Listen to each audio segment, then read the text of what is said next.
here's how we can block certain apps on the iPad. Let me show you how it works. If you're new here, definitely become part of the community so you don't miss videos and guides like this one. Well, essentially more ways how we can block apps, but at first open up the settings and find the screen time section.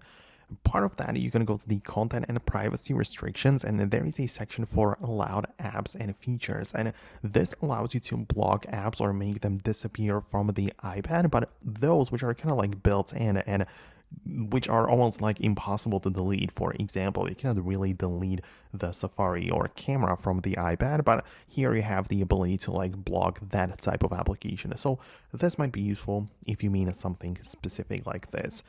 But outside of that, you can also go to the iTunes and App Store section within the restrictions, and we have the ability to disable installing new apps altogether.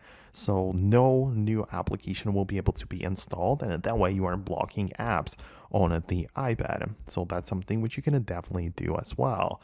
And yeah, part of the screen time, we have more ways how you can actually make it work. So of course we have the app limits, and this gives us the ability to block specific application for a set time of the day, or allow it for a set time or set minutes, but then nothing beyond that point. So that is another way how you can block certain apps on the iPad, but from a different angle, sort of. But the whole point is that if you are setting it up for someone else, for example, at the bottom you also have the passcode settings, so you can log these things like this menu, so no changes can be made to it. So you can set up a passcode which is going to be a separate one from the main passcode, and you can make sure that nobody has the ability to change these settings. So I hope I was able to explain it well to you. Let me know what you think about that below in the comments. I hope I can see you in the future videos too, and I'll see you then.